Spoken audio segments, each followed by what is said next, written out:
a los tribunales de aquí de León y agradeciendo la presencia de dos miembros del Poder Judicial de España. Vamos a dar comienzo a la segunda actividad del seminario.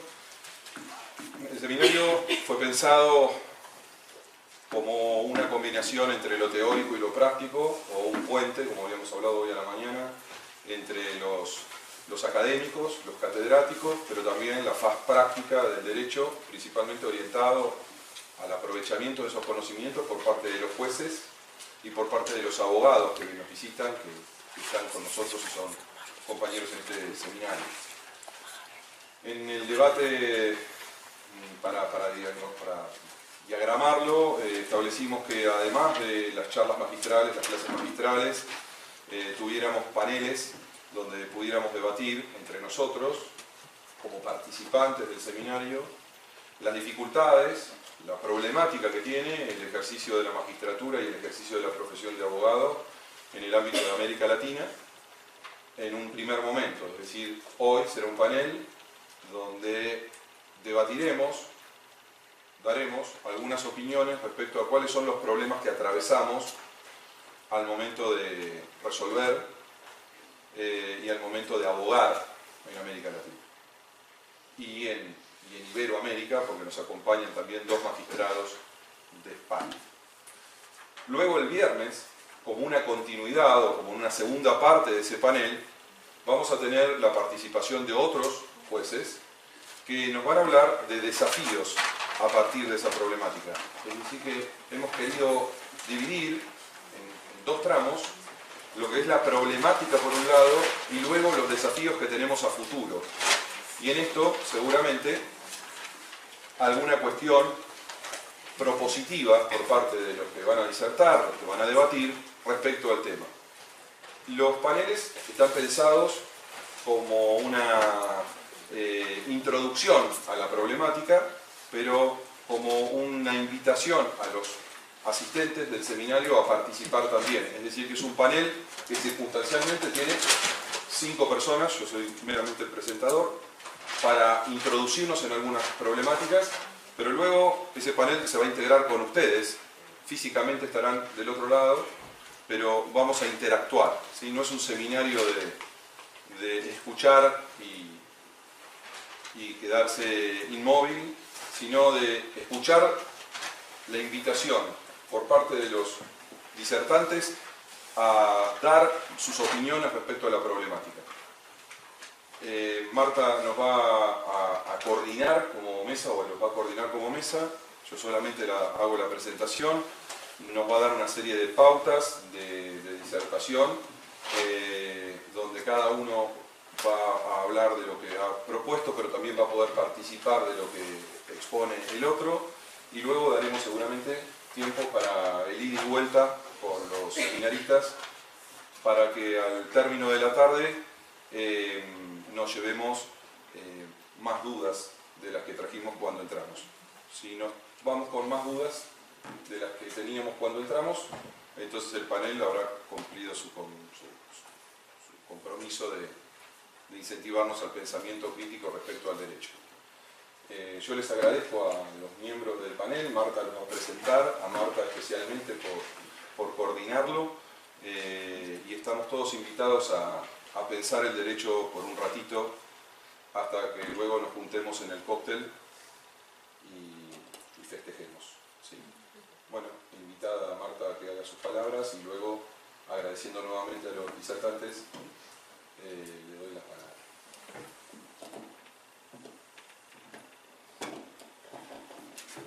Hola, buenas tardes. Es la segunda vez que tengo el honor de estar en este estrado. El año pasado me tocó representando al Colegio de Magistrados y Funcionarios de San Isidro, y este año pensamos que es una evolución de León, y en esa evolución todos tenemos mayores desafíos. Amos me ha pedido coordinar este panel y también contar el trabajo con el que aprobé la diplomatura en argumentación jurídica realizada en la Universidad de San Isidro, y coorganizada por el Colegio de Magistrados y Funcionarios de San Isidro. Así que, bueno, contenta de hacer esta tarea, contenta de que el seminario tenga este éxito.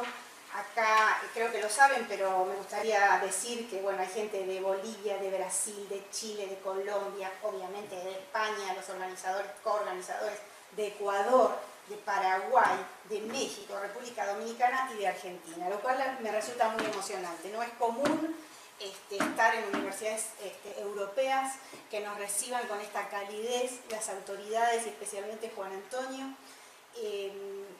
Así que es todo celebración. Voy entonces a contarles que vamos a empezar con Petronilo Flores Condori, que está por acá, presidente del Tribunal Constitucional en Bolivia. Hoy hubo unas preguntas, unas inquietudes respecto de las cuestiones constitucionales y bueno, me pareció atinado que él empiece comentando eso y luego nos ilustrará con los temas que él detecta como problemáticas con su país. Después, les hago un poquito el sentido de que van a seguir, Lorenzo Álvarez de Toledo, de España, que es magistrado de la Audiencia Provincial. Hoy tuvimos a Ana hablando de este tema, que es la presidente, y ahora lo vamos a tener desde la Sala Penal.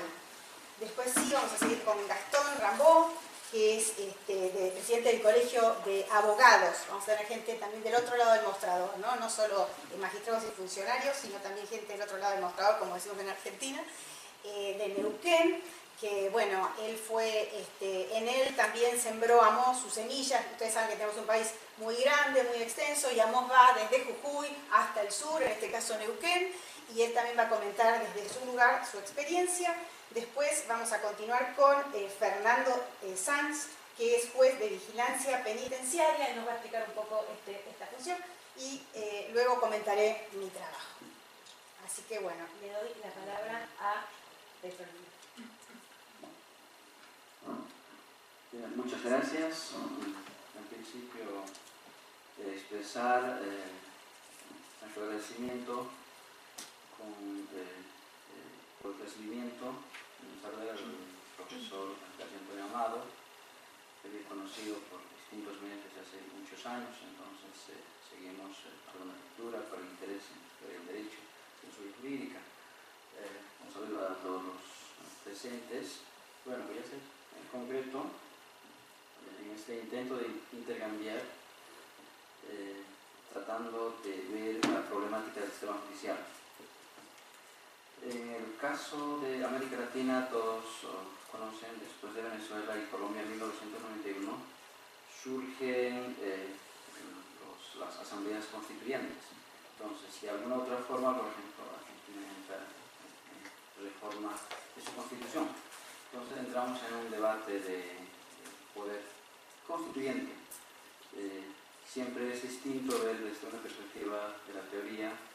Por ejemplo, el rol para los jueces al parecer es más de la aplicación dogmática. Al caso concreto, no hay mucho tiempo para reflexionar en libros, se hará unos cuantos, pero no tanto como los académicos.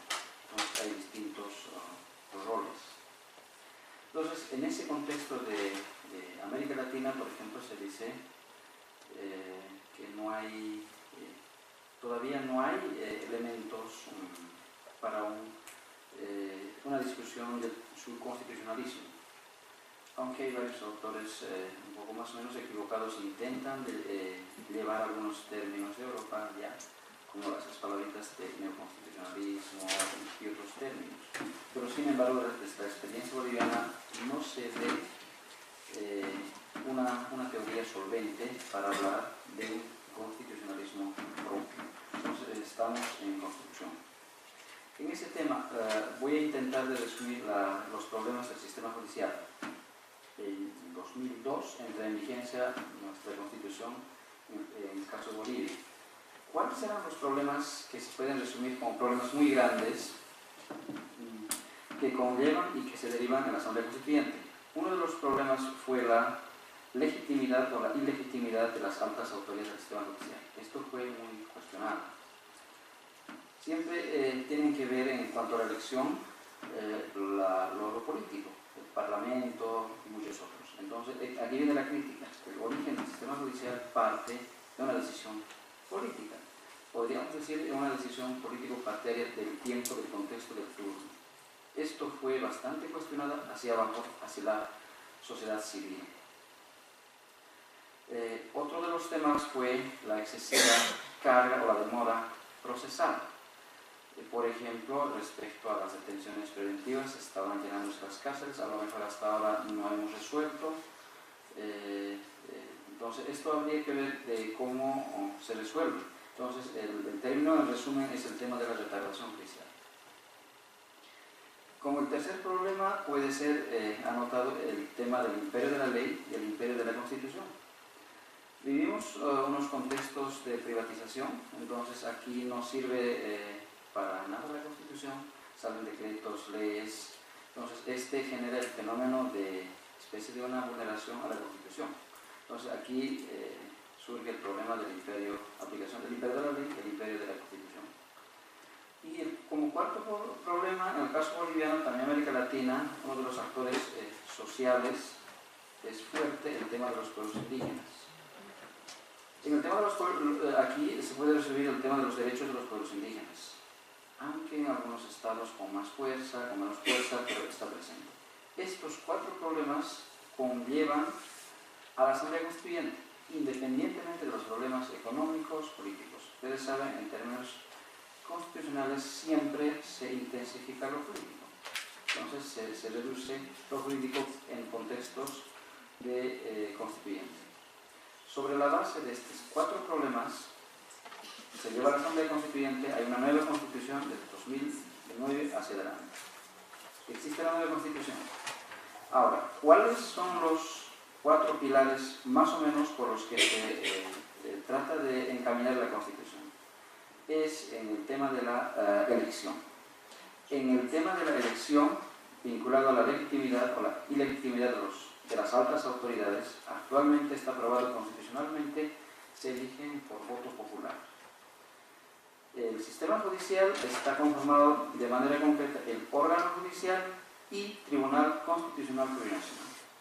Entonces, el Tribunal Constitucional es separado fuera del sistema judicial, como en la estructura orgánica, cuyo rol principal es el control de constitucionalidad.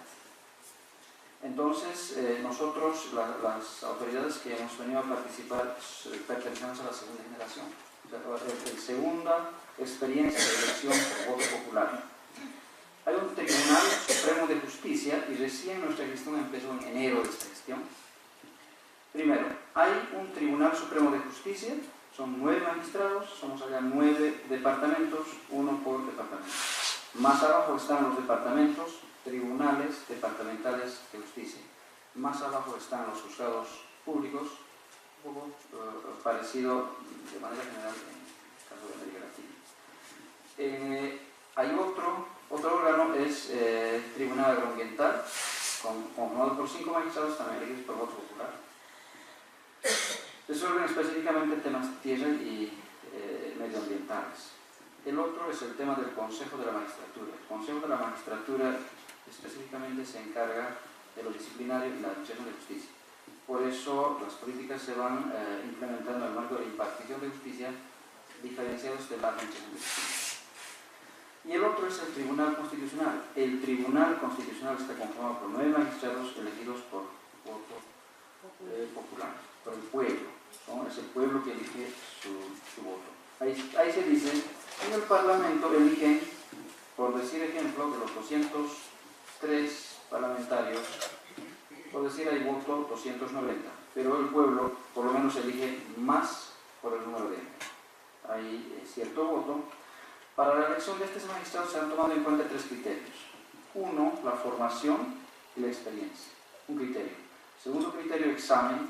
Ahí participan las universidades, incorpora la participación de las universidades. Examen escrito sobre determinadas materias y tópicas.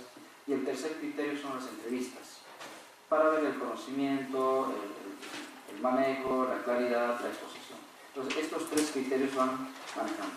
Ahora, estos 3 criterios van generando como una política hacia abajo para la implementación de la carrera judicial. Otro tema.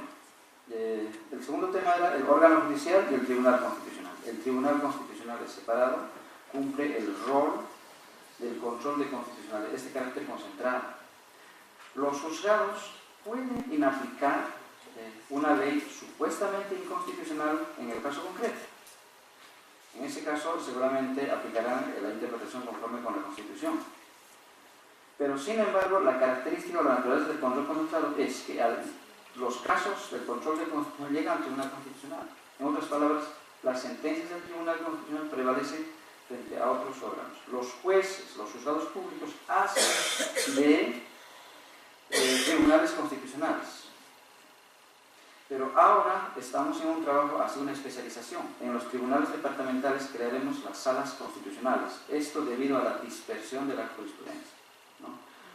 A lo mejor en Neuquén va corriendo jurisprudencia, o en Jujuy, o en Formosa, en el caso en Colombia igual, en los distintos igual.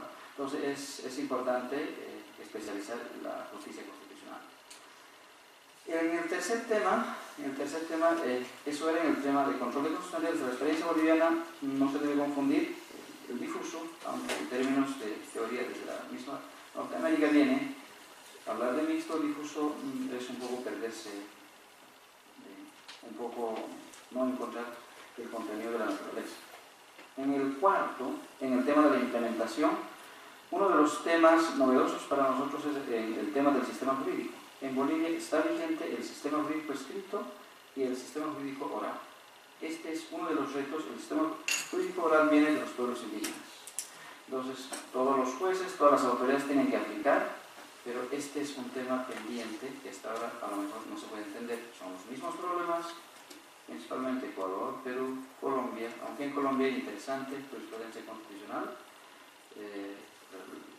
Ex magistrado César Gaviria, hay unas 4 sentencias muy novedosas.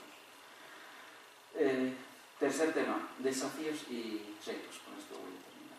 Uno de los grandes desafíos y retos es el tema de la jurisprudencia constitucional. Por ejemplo, a través de acción de amparo se pueden atacar las sentencias judiciales bajo el contexto del debido proceso. Tenemos un código procesal constitucional, hay control normativo, el control tutelar, hay varios, por ejemplo, en el tema de las autonomías hay un control previo de constitucionalidad, en el tema de los tratados, etc. Ahí viene el reto del control de convencionalidad. Por ejemplo, en el control de convencionalidad se discute o se ve, no es posible aplicar las normas de los derechos humanos directamente por los jueces. Sí puede ser como fundamento, pero no en cuanto a su interpretación. Porque el contenido de la interpretación corresponde a la Corte Interamericana de Derechos Humanos. Entonces, el contenido del control de convencional es aplicar la jurisprudencia de la Corte Interamericana, es decir, de la norma de derechos humanos interpretada. El segundo tema es en el tema de la interpretación y argumentación. Aquí, en un contexto donde están vigentes 2 sistemas jurídicos, todavía no se ha encontrado de manera fácil abarcar o avanzar en estos 2 sistemas, tanto oral como escrito. Puede ser fácil por experiencia del escrito. En el otro tema del desafío es la especialización de la justicia constitucional a través de las salas constitucionales y la bonificación de la jurisprudencia constitucional. Como cuarto punto, por el efecto, el trabajo, el comentario en otras experiencias, el reto es el tema de la implementación del expediente electrónico o la digitalización de los expedientes. Siempre estamos hablando de hace bastante mucho tiempo, pero hasta ahora, en el caso de Bolivia, todavía no estamos en una implementación. 5. El tema de la carga procesal. Por ejemplo, en el caso del Tribunal Constitucional, hay bastante carga procesal. Tomando España, por ejemplo, han resuelto a través de la relevancia constitucional, pero en el caso de Bolivia todavía estamos muy próximos después de la constituyente, entonces no se puede resolver. Va subiendo la carga procesal. Por eso, actualmente, antes eran 7 magistrados, ahora somos 9. Y como sexto punto puedo anotar el tema de la formación o la especialización profesional, el tema de la organización y de manera general en el tema de la implementación de la carrera judicial. Eso sería todo. Muchas gracias.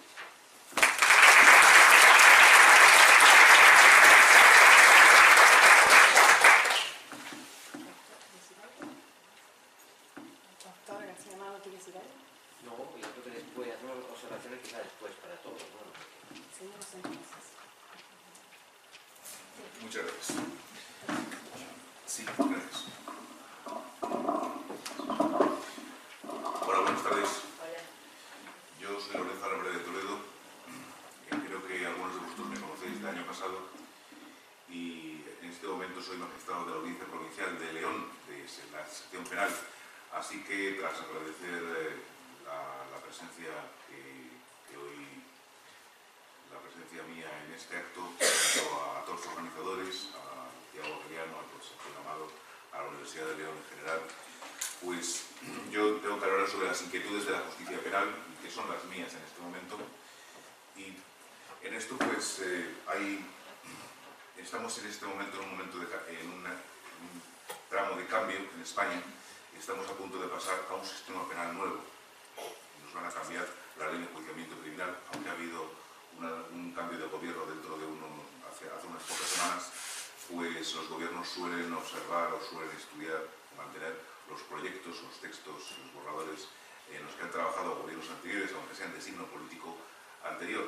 Y durante muchos años los especialistas en derecho procesal han estado trabajando en un texto que era el anteproyecto de ley de enjuiciamiento criminal o de código procesal penal de 2014. Así que en este momento tenemos varios retos. Antes de hablaros durante los próximos 15 minutos de esa futura posible ley de enjuiciamiento criminal, que seguramente pasará muchos cambios en el interparlamentario, pues tengo que avanzaros una opinión mía acerca de los estados de derecho, que es la razón por la cual yo le doy una enorme importancia al hecho de que los jueces, sé que muchos de vosotros no sois jueces, sois abogados litigantes, relatores, tenéis profesiones apasionantes dentro del derecho, pero yo le doy mucha importancia al hecho de que los jueces nos veamos rompiendo las fronteras, porque así rompemos algo más que las fronteras. Podemos hablar de opiniones comunes sobre nuestras inquietudes, sobre la jurisdicción universal, la armonización del derecho, los cambios necesarios en la cooperación jurídica internacional. Y yo quería avanzaros mis opiniones acerca de una cuestión que es muy básica, que la damos en filosofía del derecho y en derecho constitucional en el primer año de carrera. Mi opinión sobre los estados de derecho. Yo creo que ser Estado de Derecho no es una cuestión de serlo o no serlo, es una cuestión de que en una gradación del cero al infinito se puede ser lo más próximo a la perfección y lo más lejano a la perfección posible. Es decir, hay Estados de Derecho con muchos agujeros que parecen un auténtico queso de gruyere y hay otros que tienen aspiraciones, pretensiones, agujeros más grandes, agujeros más pequeños. Nuestro Estado de Derecho en España tiene varios agujeros. Tenemos un rey irresponsable, por más que pueda cometer homicidios por la calle con un hacha o con un arma de fuego, no le podemos hacer absolutamente nada.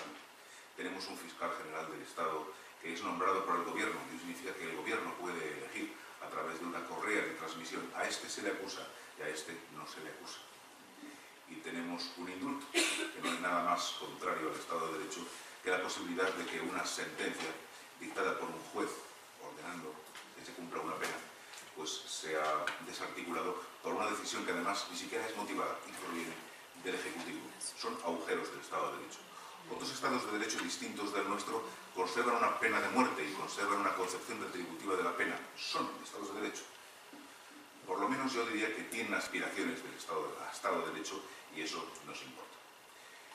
Nosotros tenemos una ley de enjuiciamiento criminal de 1882, un sistema acusatorio formal basado fundamentalmente en la distinción entre la función de instruir y la función de juzgar. En principio, los jueces que instruyen, es decir, que investigan un delito, no son los mismos que formulan la acusación y, por supuesto, no son los mismos que luego forman la sala que va a dictar sentencia. Esas funciones tienen que estar plenamente separadas y, por supuesto, se distingue entre la función acusatoria, que corresponde a los particulares perjudicados o a las asociaciones o entidades o particulares que no están perjudicados y que consideran una acción popular, no particular.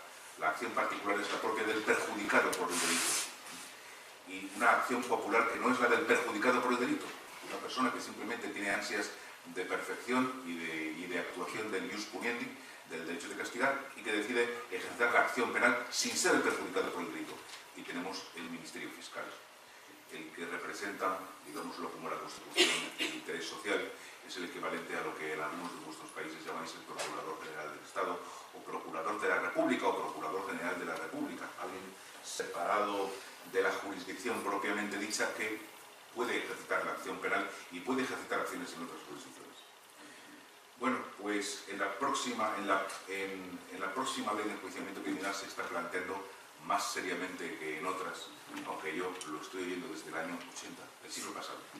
Lo estoy oyendo que van a darle a los fiscales la instrucción. Lo estamos oyendo desde hace muchísimos años, señor Fernando. Pues ahora parece que se lo plantea un poquito más en serio y además, momento peligroso. Parece que tanto el anterior gobierno, de un color político que no nos importa ahora, como este gobierno que tenemos en este momento, de un color político distinto, que tampoco nos importa ponerle color, pues siendo distintos y no políticos, están de acuerdo en ello. Están de acuerdo en que la instrucción debe pasar a los fiscales. No tenemos aquí a un fiscal que pueda defenderse y yo no voy a hacer escarnio de ello. Simplemente quiero plantear esta cuestión porque es uno de los retos y uno de los desafíos que nos planteamos, y además no voy a entrar en profundidades, simplemente os voy a poner una escena. Un fiscal que mañana tiene que formular acusación, hoy está diciéndole a un abogado, en una prueba que estamos celebrando de un interrogatorio: señor letrado, esa pregunta no puede hacerla, es impertinente. Y el mismo fiscal que le está diciendo al abogado: señor letrado, esa pregunta es impertinente, no se la voy a admitir, mañana tiene que formular la acusación. Con un juez de instrucción, sea o no correcta, tenga mejor talento o mejor talante como juez de instrucción, la verdad es que esa cuestión no se plantea mientras mantengamos la distinción entre la función de instruir o de investigar delitos y la función de juzgar. El juez, en un sistema acusatorio formal, no va a formular acusación, nunca, ni hoy ni mañana. Así que tiene toda la legitimidad del mundo para decir, aunque pueda equivocarse, aunque la pregunta que está haciendo el letrado sea correcta y sea necesario hacerla para sacar a luz las cuestiones relevantes del hecho, el juez puede equivocarse, pero lo cierto es que tiene la legitimidad de decirle al abogado: señor letrado o señora letrada, esa pregunta no se la voy a admitir, no tiene relación con nosotros el proceso, o está usted metiéndose en derechos fundamentales de intimidad, inviolabilidad del domicilio, en las cuales no podemos entrar porque son derechos fundamentales y no se dan las exigencias necesarias en este momento. Por esa razón, esa es una de las cuestiones que están pendientes de resolver. Otro reto que tenemos por delante: tenemos una cuestión de prueba indiciaria. La prueba indiciaria está admitida en casi todos los estados, en los modernos estados occidentales, como una alternativa y un refuerzo de la prueba directa. ¿Qué es lo que usted vio? Yo vi como un hombre mataba a otro y este caía al suelo, y eso fue lo que yo vi, prueba directa. ¿Qué es lo que usted vio? Pues mire, yo vi a un señor que salía con un cuchillo y con unas manchas de sangre en la camisa por la ventana de la habitación donde estaba la víctima, la persona que ha fallecido. Entonces no vio usted como un hombre mataba a otro hombre, no. Yo vi otra cosa. Un señor salía de una habitación con unas manchas de sangre, prueba indiciaria. Podemos hacer el recorrido mentalmente y con toda la legitimidad del mundo desde el hecho indiciante o hecho indiciario al hecho consecuencia, del hecho base al hecho consecuencia. Tenemos legitimidad para ello los jueces, porque si tenemos que hacer un recorrido a base de inferencia, de deducción, entonces parece que nosotros somos protagonistas de la prueba y el juez, si existe una verdadera distinción entre lo que es la función de instruir y la función de juzgar, el juez no debería ser protagonista de la prueba. Por eso la consideración que le demos a la prueba indiciaria es muy importante. En la nueva ley de enjuiciamiento criminal, por lo menos se atreven a dar respuesta a algunas de las cuestiones que hasta ahora han estado respondidas, y no siempre bien respondidas ni de forma segura, por la jurisprudencia. En los casos de prueba indiciaria, ¿es suficiente con un solo indicio o tiene que haber más de un indicio, dos como mínimo, o tres o cuatro? ¿Cuántos? En algunos de vuestros ordenamientos yo sé que vuestras leyes de enjuiciamiento criminal y a veces vuestras propias constituciones exigen pluralidad de indicios para formar una prueba indiciaria. Pues nuestros tribunales no tienen empacho en condenar a un hombre por un delito contra la salud pública en base a un solo indicio. Fue encontrado con una cantidad de droga que es el Tribunal Supremo el que decide, o bien si son más de 100 gramos de hachís es notoria importancia, o si es más de 1 kilo de marihuana o de heroína, podemos considerar que eso no lo tenía para su consumo, sino que lo tenía con una finalidad de tráfico, es decir, está incurriendo en un delito contra la salud pública. ¿Cuánta prueba directa hay? ¿Se puede tener una prueba directa de lo que un hombre está pensando cuando tiene 1 kilo de droga en el coche? Es una cuestión de prueba directa. ¿Cuántos indicios necesitamos? El único indicio que tenemos es la cantidad de droga, no tenemos otra cosa. No se le ha encontrado una balanza, no se le ha encontrado maquinaria para hacer papelinas. Basta con un solo indicio, esa cuestión tendría que ser resuelta en la nueva ley de enjuiciamiento criminal. No se le responde. Por lo menos se nos responde a esto. ¿Cuál es el alcance de la motivación que se va a exigir a partir de la futura ley de enjuiciamiento criminal a un juez? Pues en la alternativa entre la prueba, entre el sistema holístico, digamos, global, la apreciación conjunta de la prueba, que nos permite dictar sentencias así chiquititas, o el sistema de prueba, de análisis individualizado de cada medio de prueba, de cada uno de los medios de prueba, que da lugar a sentencias importantes, a un esfuerzo intelectual muy importante por parte del juez, la nueva ley de enjuiciamiento criminal hace una labor interesante, no perfecta, pero interesante. Dice que cada uno de los medios de prueba relevantes tiene que ser analizado, por lo menos sucintamente, y utiliza este adverbio, sucintamente. Pues es muy interesante. Si hay 60 medios de prueba, cada uno de ellos merece por lo menos una sucinta atención y una por lo menos breve motivación por parte del juez. Podría ser más perfecto, podría decirnos incluso que el juez tiene que trabajar con los contraindicios y que el juez tiene que trabajar no solamente con las pruebas de cargo, sino también con las pruebas de descargo. Y por lo tanto, el artículo 600 de ese anteproyecto podría decirnos que el juez tendrá que atender sucintamente a todos los elementos de prueba relevantes, incluidos los elementos de prueba de descargo, los elementos de prueba que puedan conducir no a la absolución, pero sí a la aminoración de la pena de un sujeto. Bueno, por lo menos estamos en el buen camino, estamos siendo exigentes, quizás incluso un poco más exigentes que el Tribunal Constitucional, que hasta ahora nos ha dicho pocas cosas acerca del alcance de la motivación. Parece que el Tribunal Constitucional español está pensando en jueces ineptos, poco formados o poco preparados, porque no exige una motivación agotadora, no la exige, eso sí, que se observen las reglas de la lógica y de la razón, y el control que permite por parte de los tribunales de apelación es un control limitado. Podemos declarar la nulidad de una resolución de primera instancia, las audiencias provinciales en vía de apelación, siempre que apreciemos que el juez de instancia, el juez de lo penal, ha incurrido en argumentaciones ilógicas, irracionales o absurdas. Queda en la niebla de la filosofía del derecho y en el estudio particular de cada uno, entonces en la cuestiones de equidad y el pensamiento individual, qué es exactamente un pensamiento absurdo con una argumentación irracional o contraria a la lógica, o a qué tipo de lógica exactamente nos estamos refiriendo, si una lógica estrictamente formal o a algo un poquito más complicado, más allá de las premisas mayores y premisas menores que nos enseñaron en filosofía cuando éramos más jóvenes. Pues esas son las inquietudes fundamentales que se plantean en la nueva ley de enjuiciamiento criminal. Y luego a mí me preocupan otras cosas. Me preocupa que en los momentos de excepción, cuando se trata de resolver casos excepcionales, se llega a jurisprudencias de muy baja calidad. En los momentos de alarma, excepción y sitio, algo equivalente a lo que casi todas las constituciones se prevé como momentos en los cuales se hace necesario recoger todos los poderes en una sola mano, hacer una dictadura provisional. Entonces, los derechos fundamentales quedan en suspenso. Y siempre que hablamos de derecho excepcional, se llega a situaciones jurisprudenciales de muy baja calidad. En los momentos de excepción, de alarma y de sitio previstos, por ejemplo, en la Constitución española, algunos de los derechos fundamentales quedan en suspenso, lo cual significa que no los estaríamos observando, aunque son situaciones teóricas que todavía no se han dado. Pero sí sabemos que las reglas generales sobre garantía de los derechos del acusado quiebran en algunas circunstancias. Quiebran para los extranjeros que en lugar de estar solamente 48 horas detenidos antes de que sean puestos a disposición del juez, pueden pasar 60 días en centros de internamiento que no están siendo controlados por los jueces. Y quiebra muchas veces en los supuestos de lucha contra el terrorismo, en los cuales el derecho a la inviolabilidad del domicilio y el derecho al secreto de las comunicaciones sufre importantes excepciones y sufre bastantes daños. En esas circunstancias excepcionales, por lo tanto, podríamos hablar que también hay un Estado de Derecho que es menos Estado de Derecho que en circunstancias normales.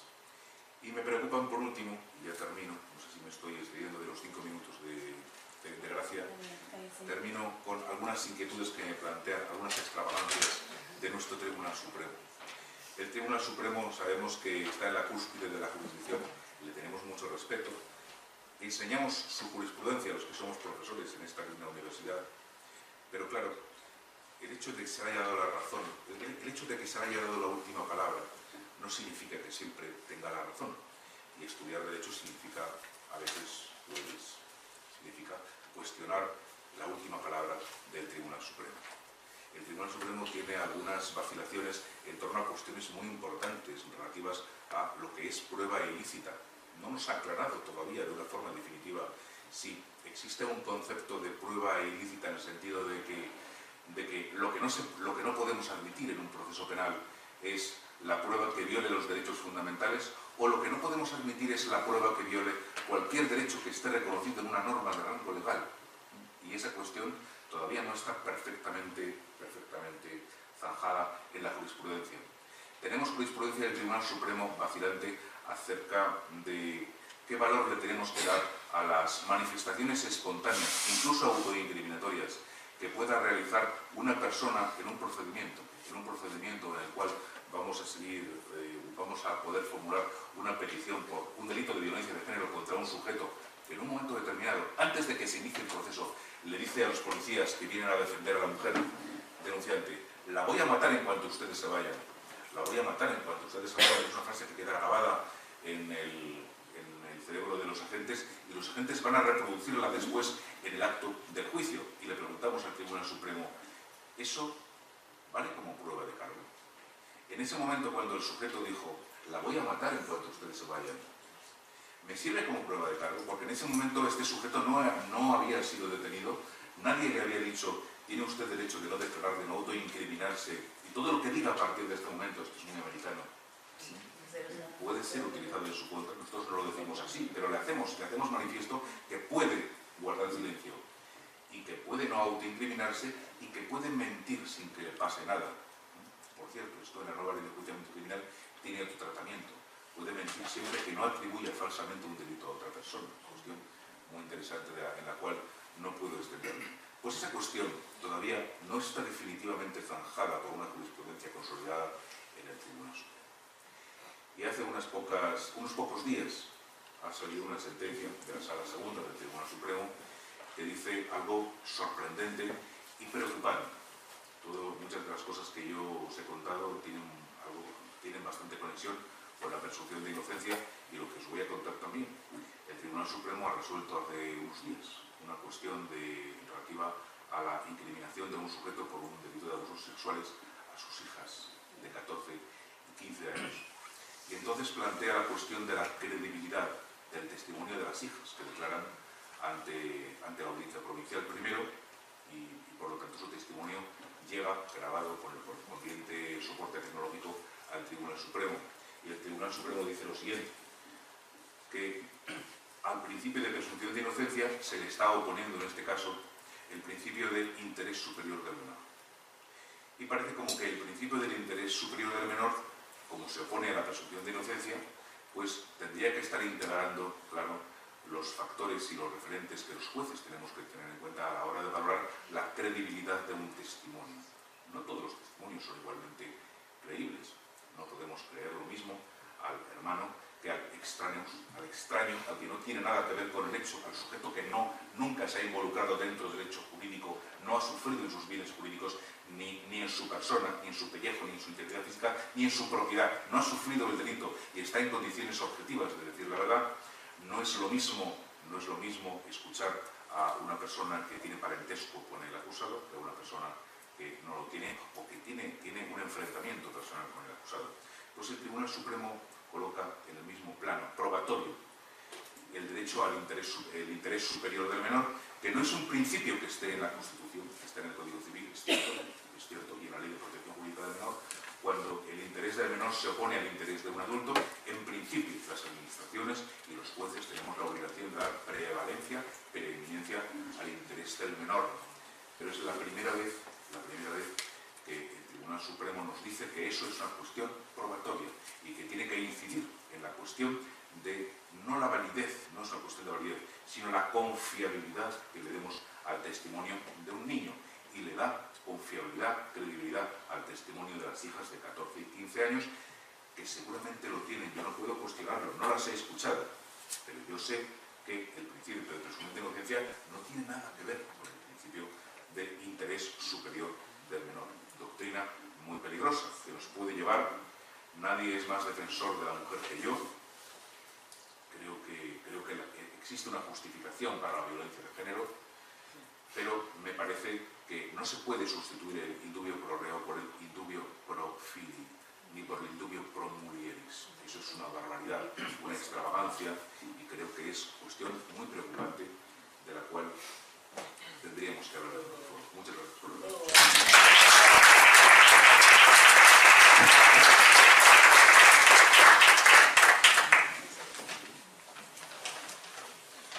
Buenas tardes. ¿Se escucha? Sí. Bueno, no sé si con el micrófono o simplemente se escucha la voz, pero bueno. Mi nombre es Gastón Rambó, yo vengo desde bastante lejos y quiero agradecer en nombre del Colegio de Abogados de la provincia de Neuquén y de los abogados de mi provincia la invitación que han hecho a nuestro colegio, que está allá por la Patagonia, y el pensar, doctor García Amado, que desde allá tuviéramos algo interesante que compartir con todos ustedes aquí. Nosotros tenemos una matrícula en la provincia de alrededor de 800 o 1000 colegas activos en ejercicio de la profesión. Los matriculados son muchos más, pero hay muchos que están en incompatibilidad porque han entrado a la justicia, otros que pertenecen a otras provincias y demás. Los activos son entre 800 y 1000 y tenemos un contacto permanente casi con muchos de ellos. Y justamente la pregunta de este panel, que es la problemática que atravesamos quienes prestan el servicio de justicia o quienes ejercemos la profesión, bueno, cada uno de esos 800 o 1000 tiene por supuesto sus problemas, unos visualizan una cosa, otros visualizan otra, pero hay algo que en mi provincia es bastante común y ha sido preocupación constante de las distintas conducciones del Colegio de Abogados, que es el tema de la mora judicial. Es decir, hemos enfrentado distintas situaciones problemáticas, una también muy trascendente, muy importante, de finales de 2015, que fue un intento de reforma procesal que fue bastante complicada. Allí tuvimos algunas actuaciones desde el colegio, pero fundamentalmente hemos trabajado o intentado aportar algo desde el tema o sobre el tema de la mora judicial. Yo podría tomar el camino rápido ahora y decirles, bueno, el problema es la mora, hicimos esto y esto, y simplemente terminar. Pero dadas las reacciones que generó, las acciones que fuimos tomando, por el hecho de que se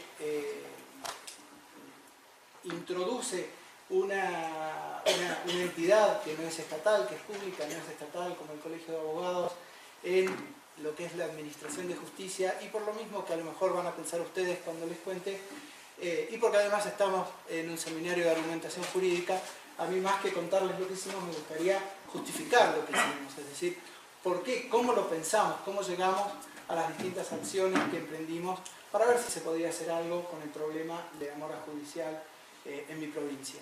Y en esa justificación o en esa idea de explicar por qué hicimos lo que llevamos adelante, parto rápidamente de nuestra constitución provincial. No se asusten porque la provincia de Neuquén es una provincia nueva, tenemos una institucionalmente nueva, tenemos nuestra primera constitución, nuestra organización es del año 1957 y tiene una enmienda que no viene al caso ahora mencionar y una reforma que es la que sí quiero comentar, que se dio en el año 2006.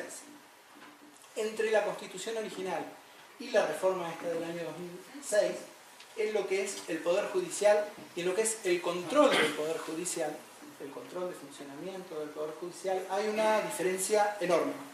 Y esa diferencia enorme yo hablo en palabras simples porque, bueno, intento transmitirlo de esta forma, porque además lo mío es pura experiencia, no tengo nada de académico, en eso les pido disculpas.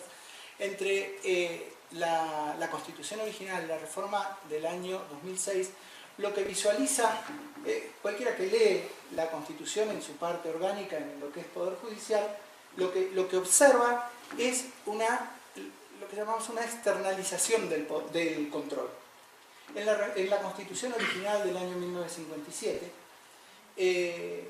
el control, digamos, de designación lo hacía el propio Tribunal Superior de Justicia respecto del resto de los jueces de Cámara y de los jueces de primera instancia. Está bien, con una aprobación legislativa, que era un control político si se quiere, pero la designación se hacía era interna. El control de gestión lo hacía también el Tribunal Superior de Justicia a través de un sistema de auditorías. Y el control de egreso, que parece una cosa superficial, pero ya van a ver que no lo es, de aceptar las renuncias de los jueces para la jubilación o porque se dedicaban a otra cuestión, también la llevaba adelante el Tribunal Superior de Justicia. La sociedad neuquina en el año 2006 creyó, pienso yo, ¿no es cierto?, que era un valor democrático, un valor republicano, externalizar el control del servicio de justicia. ¿Y cómo lo hizo? Modificando estas tres etapas, podríamos decir, de lo que es la designación, el ejercicio y el egreso del Poder Judicial.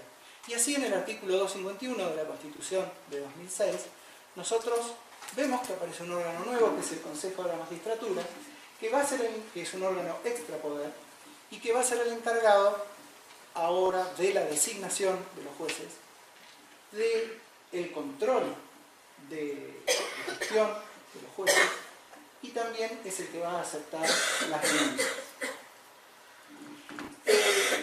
Con el tiempo, el Consejo de la Magistratura se transformó en un mero, digamos, se concentró en la primera de estas funciones, en la designación. La de aceptación de renuncias pasó a ser un mero trámite, aceptación de renuncias, y luego ver si se cubría la vacante que quedaba. Y en el tema del control de gestión, se planteó por la Asociación de Magistrados de Neuquén una acción de inconstitucionalidad, una acción autónoma de inconstitucionalidad de la que habló recién el doctor, de la que se trató esta mañana, que yo rápidamente expliqué cómo funcionaba en la provincia de Neuquén. En la provincia de Neuquén, cualquier organización, cualquier persona puede iniciar una acción autónoma de inconstitucionalidad con el efecto abrogatorio que mencionaba hoy. La sentencia se publica en el boletín oficial y esa norma no existe más. En este caso, la inconstitucionalidad que se planteó fue de la norma constitucional que establecía el control externo de funcionamiento por parte del Consejo de la Magistratura. De inmediato al planteo de la acción se decretó una cautelar, quedó suspendida la norma constitucional, quedó suspendida la ley y quedó suspendido el reglamento. Y luego la sentencia de fondo se dictó hace un par de años, donde se declaró todo inconstitucional, no porque no corresponda al control externo, y esto es lo notable, sino por una cuestión formal de la ley de necesidad de reforma, donde el Tribunal Superior de Justicia entendió que la ley de convocatoria no comprendía esta facultad para el constituyente y por eso entonces la declaró inconstitucional. Se planteó un recurso extraordinario federal ante la Corte Suprema de Justicia. Ese recurso fue declarado inadmisible por el Tribunal Superior de Justicia de Neuquén. Se planteó una queja, un recurso de queja, y hace un mes aproximadamente la Corte Suprema de Justicia mandó a pedir el expediente para, bueno, analizar si se abre la queja o no. Es decir, que hoy día ese control externo del funcionamiento del Poder Judicial no existe en la provincia de Neuquén y sigue funcionando la auditoría. Concentrémonos en esto y concentrémonos en el otro tema que les decía, el control de egreso. Presentado una renuncia para acceder a la jubilación, se otorga como un simple trámite casi administrativo, es un punto más del orden del día y pasa de largo en el Consejo de la Magistratura. Nosotros como colegio de abogados, que entendemos que somos más que una entidad administrativa que lleva el control de la matrícula de los abogados, porque la ley nos da facultades de poner de manifiesto las fallas o del funcionamiento del servicio de justicia, participar en las cuestiones legislativas que hagan al proceso o a la normativa provincial de Neuquén. Quisimos hacer algo y nos pusimos a pensar qué podíamos hacer. Si efectivamente el constituyente quería que exista un control externo del funcionamiento del servicio de justicia. Está bien, no iba a ser por ahora el Consejo de la Magistratura, pero nosotros como ciudadanos creímos que se podía hacer algo y allí es donde actuamos. ¿Y qué pensamos? Nosotros pensamos que dentro de las posibilidades de control hay una que es básica y que es la difusión pública de cómo funcionan los distintos fueros y cómo funcionan los distintos juzgados.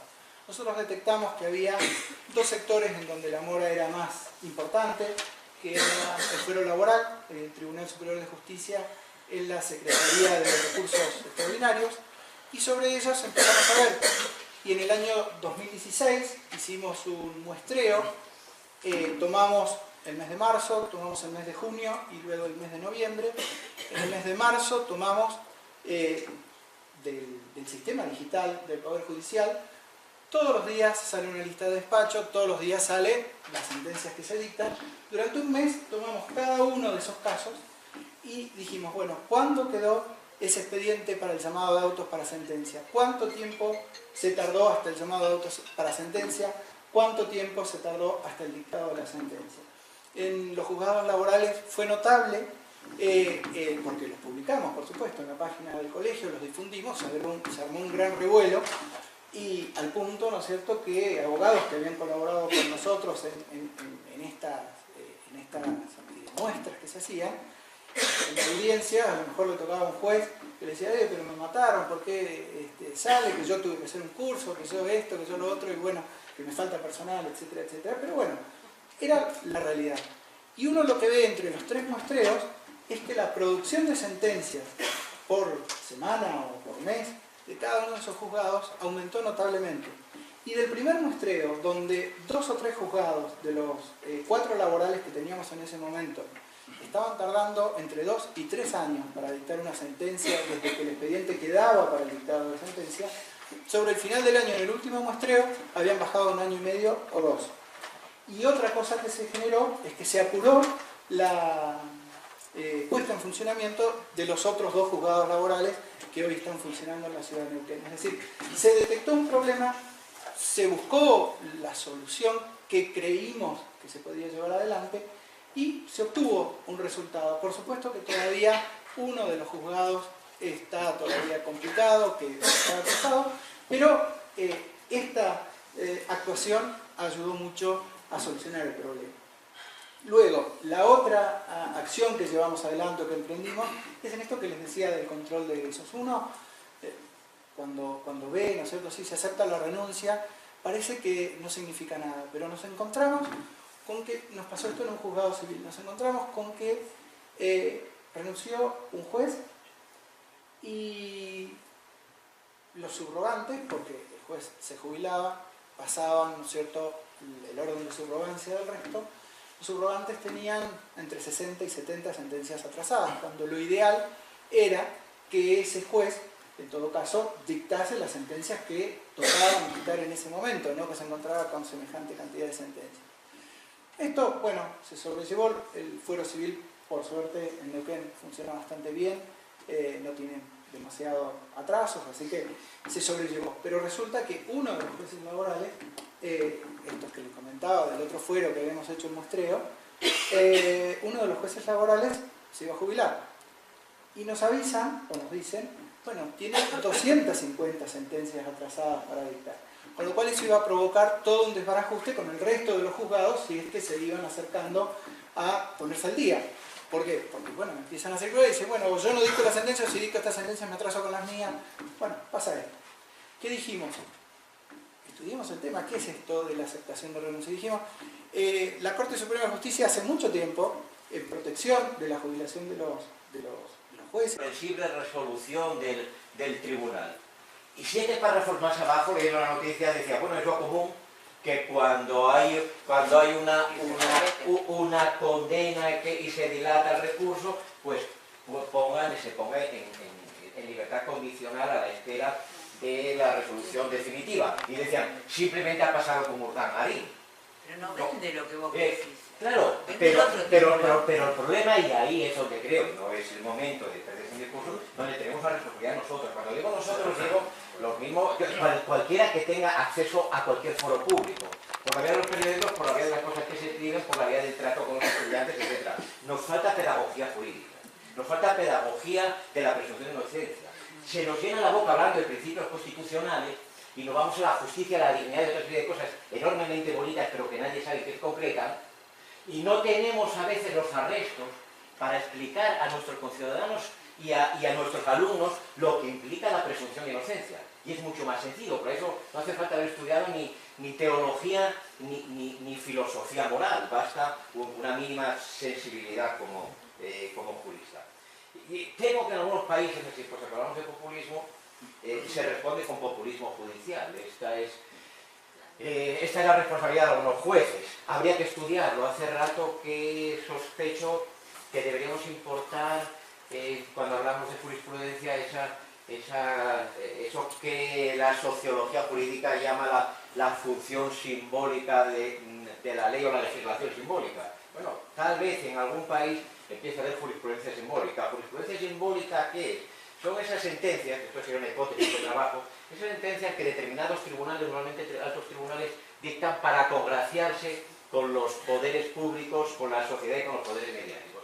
Y eso suelen hacerlo algunos tribunales constitucionales y consiste en que, en los casos en los que no está en juego nada determinante para los poderes establecidos, se dictan sentencias enormemente demagógicas, facilonas, contra ley y contra lo que haga falta, aparentando que se da la razón al pueblo en una genuina lucha por la maximización de los derechos. Y es una forma de dotarse quizá de esos tribunales de legitimidad para después en las cosas que sí de verdad hieren a los poderes establecidos, armados de esa legitimidad y diciendo, puesto que somos justos por naturaleza, ahora vamos a hacerlos de nuevo, para que en las cosas que de verdad importan a los poderes que de verdad lo son, poder decidir a favor de los de siempre. Nos hace falta en los países y en España desde luego sociología del derecho, ¿no? Hay una carencia absoluta en las facultades de derecho y nos hace falta en concreto sociología de la judicatura. Tenemos que estudiar a los tribunales, a los jueces, las sentencias, pero desde el punto de vista de los hechos. No esos análisis que tanto nos gustan a los filósofos del derecho en clave de justicia, de valores, de principios, es decir, teología secular al fin y al cabo, sino que hay que conocer los hechos, el modo en que las sentencias repercuten en la sociedad teniendo unos otros efectos, etc. Y eso de eso carecemos quizá que resulta de un modelo de enseñanza del derecho y de ciencia jurídica que sigue pensando que esto, bueno, hablaré mañana un poquito, que sigue pensando que el derecho es una especie de ciencia esotérica con S, pura e incontaminada, y que funciona más allá del bien y del mal y que por tanto hay que tener una especie de fe ciega, una especie de confianza absoluta, y para qué vamos a detenernos, a pararnos en algo tan pedestre como en analizar los efectos reales, sustantivos, tangibles de la jurisprudencia. Bueno, perdón por la extensión. Ha quedado a punto que queda sobre la mesa un tema que a mí particularmente me apasiona y que ha salido... se ha insinuado un cierto debate entre nuestros dos amigos magistrados sobre esto, que es el tema de la función de la pena. No será para esta reunión, para este seminario. Hace un par de años tuvimos aquí el seminario de Derecho Penal y Filosofía del Derecho, lo dedicamos precisamente a este asunto, y nada más que los aspectos de que nos quedéis sonando, porque en algún momento a la hora de tomar vino queremos hablar de eso. Yo modestamente, y como no penalista profesional, sino como filósofo del derecho, soy de los pocos que en nuestro país defienden una cierta función retributiva de la pena. ¿Por qué? No porque haya que retribuir el mal con el mal, sino porque si le quitamos a la pena, al castigo penal, la idea de merecido, pierde sentido, por ejemplo, el principio de proporcionalidad entre delito y pena.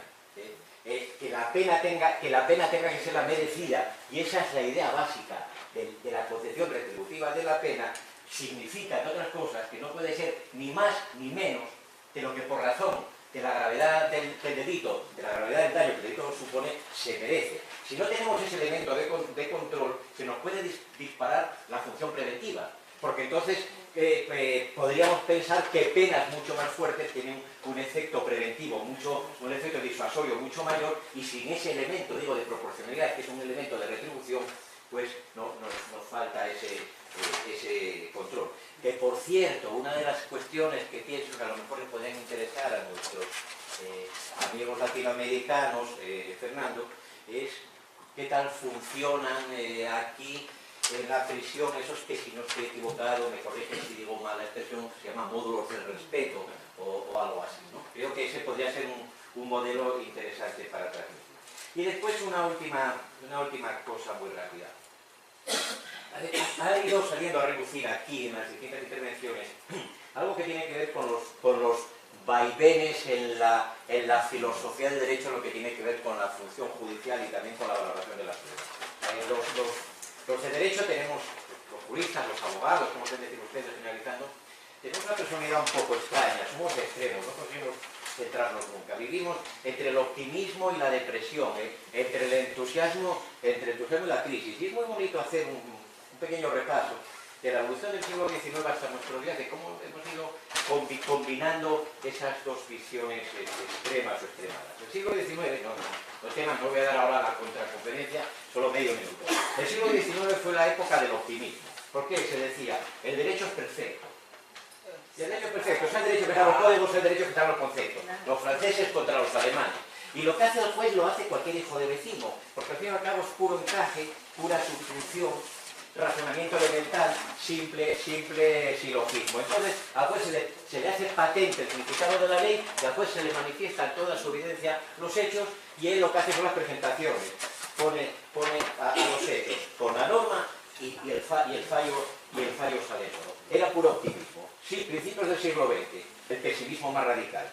Llegan los escépticos, atacan el optimismo anterior, llega Kelsen, el gran escéptico, llega el realismo jurídico, el escandinavo y el norteamericano, etc. Y dicen, ¿saben qué? Que todo aquello nada, los jueces son unos tipos que hacen lo que les da la maldita gana siempre, imponen su ideología, están absolutamente determinados por sus pasiones, generalmente ocultas y a veces inconscientes, y son los tipos más poderosos que tenemos en nuestra sociedad, porque tienen patente de corso, y además, como decían aquellos realistas, el juez primero decide y después motiva. Decide guiado por sus intereses. La economía clásica se basa en la idea de que hay un consumidor racional. Hay un homo economicus que es perfectamente racional. Por ejemplo, el homo economicus, la mujer económica, habría que decir también hoy en día, el homo economicus es aquel que a igual precio elige siempre el más barato, siendo idéntico el producto, sin importarle otras características, pongamos, de la tienda o del comercio donde eso se vende. Entonces, ¿qué le pasaba a la economía? Le pasaba a la economía, los economistas no acertaban nunca, porque el homo economicus, como demostró la investigación posterior, no existe.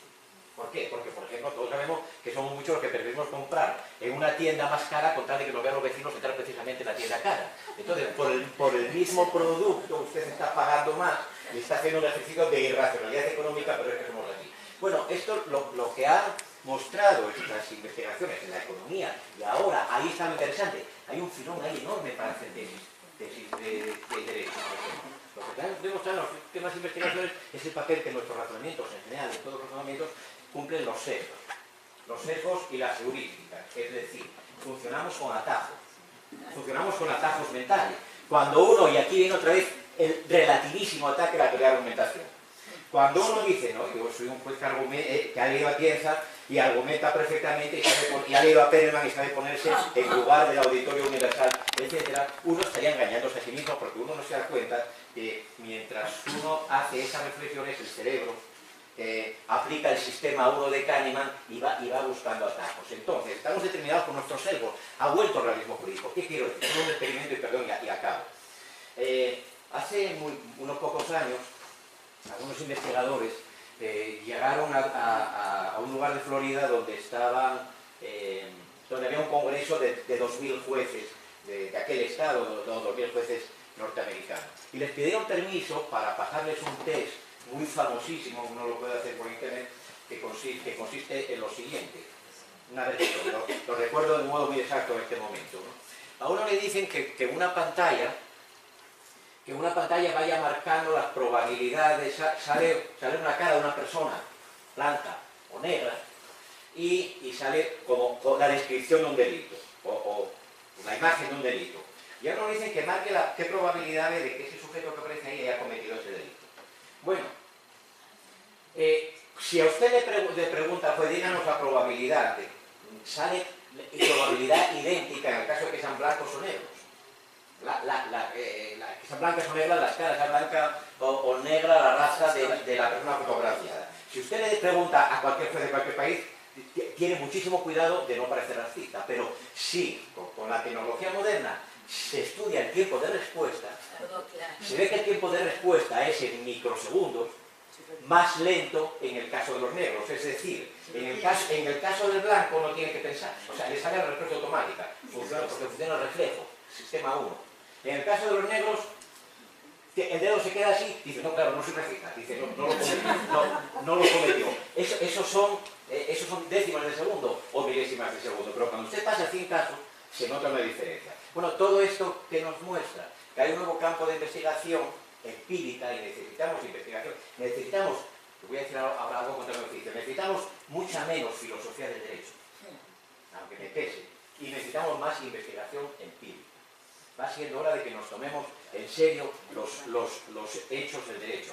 Esto, ¿qué nos acredita? Bueno, que aunque usted se considere la reencarnación de Perelman, y es muy útil Perelman, aunque usted se considere la reencarnación de Perelman, no basta con que a usted como juez se le diga trate de argumentar para el auditorio universal, trate de convencer a cualquier lector independiente e imparcial, sino que siendo hora de que enseñemos al juez a controlar sus propios sesgos. Es decir, a ser consciente de ciertas determinaciones, porque lo que acabo de contar, ¿en qué se traduce? Se traduce en la valoración de la prueba, por ejemplo, enlazando con lo que también nos contaba Lorenzo aquí, en que hay distintas predisposiciones en función de esos sesgos y esos atajos y esa aculturación que tiene cada juez, hay distinta predisposición que a nivel consciente se vence cuando es un juez honesto, pero que a nivel, llamémoslo con la inconsciente, puede estar operando ahí. ¿Esto qué significa? Esto significa, miren qué curioso, y es la última reflexión de verdad, me perdona. Miren qué curioso, cuando en esos vaivenes del optimismo y del pesimismo vienen las épocas del pesimismo, siempre se pone el énfasis en la formación de los jueces. En los tiempos de optimismo dicen, no hace falta formar a los jueces, que se sepan temarios de memoria, que memoricen el código, porque como el derecho está perfecto, el derecho funciona solo, el derecho pasa a través del juez, los jueces es el puro hilo conductor. Cuando vienen las épocas de pesimismo, lo que se dice es el derecho no funciona solo, el derecho lo aplican personas, y esas personas no son ni dioses, ni ángeles, son seres de carne y hueso que tienen sus limitaciones, y entonces hay que poner el énfasis en cómo los ayudamos a vencer sus propias limitaciones. Allá por Alemania, en los años 20 y 30, los de la Escuela de Derecho Libre, Ehrlich o aquellos sociologistas y demás decían, oiga, déjense de cuentos, déjense de mejorar el derecho, déjense de soñar con leyes perfectas. Hoy diríamos, déjense de soñar con constituciones perfectas, llenas de principios fantasmagóricos, y preocúpense de ver quién lo va a aplicar, preocúpense de ver quién va, y preocúpense de ver de dónde sacan esos jueces. Bueno, como estamos retornando al pesimismo, una vez que nos ha pasado esa inflación de hiperteoría de la argumentación al alexiano modo, pues está volviendo la última investigación a esa idea, ¿no? Menos adoctrinamiento camuflado de principialismo y más formación para que el juez sepa exactamente lo que tiene entre manos y además para que se conozca a sí mismo, porque sea consciente de qué manera patrones de su propia conducta, que son muy difíciles de controlar, inciden inevitablemente en su fallo. Bueno, perdón, pero es que si no digo algo...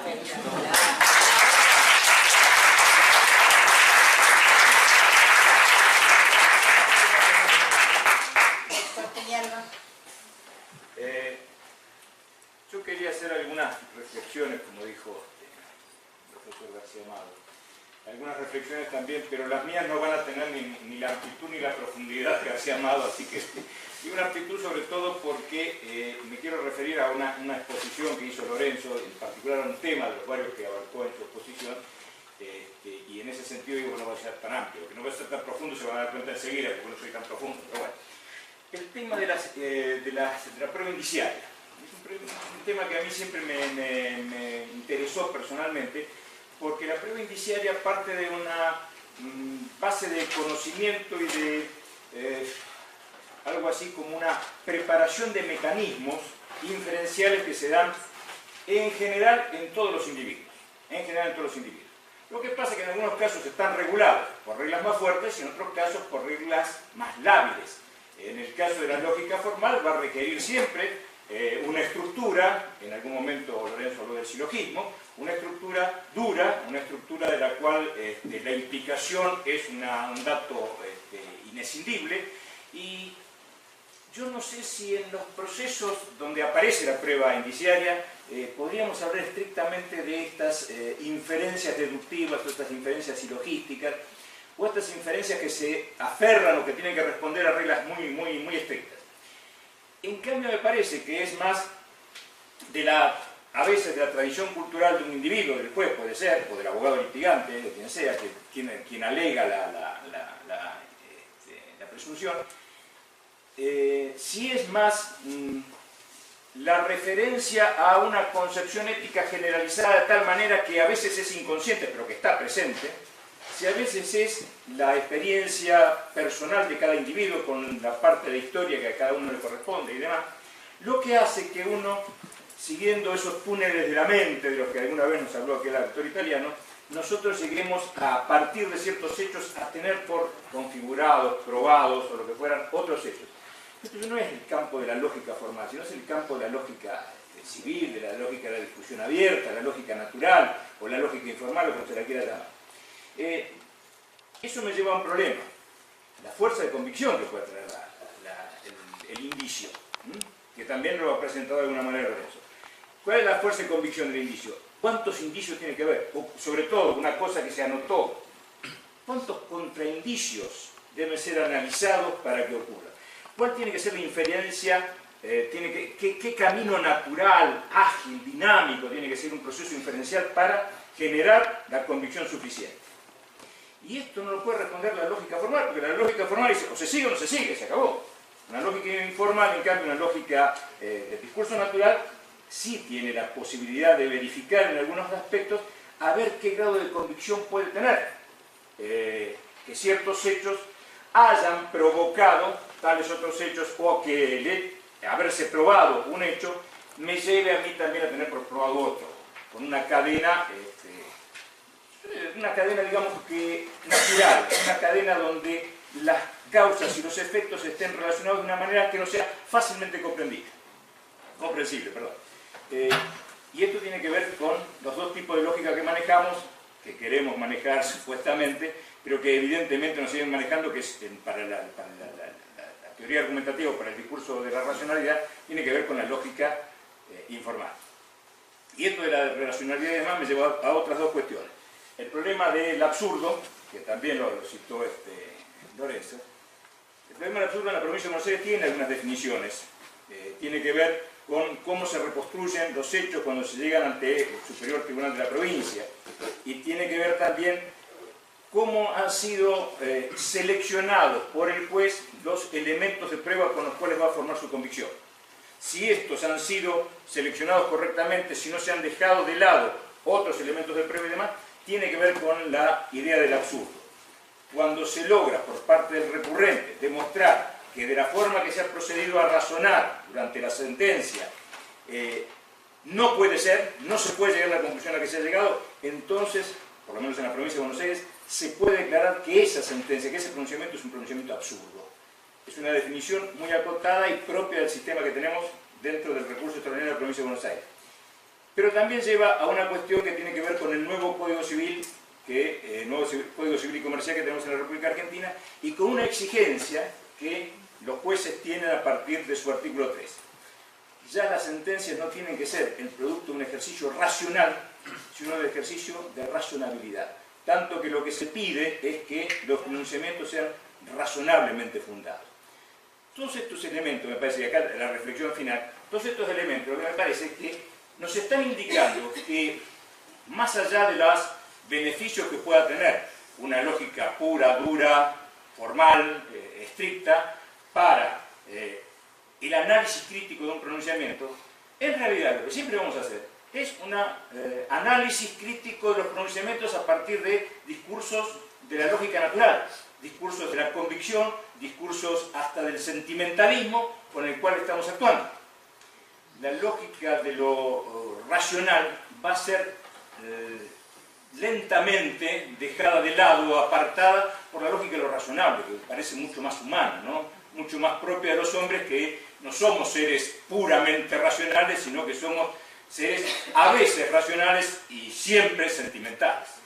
Nada más que eso era mi reflexión.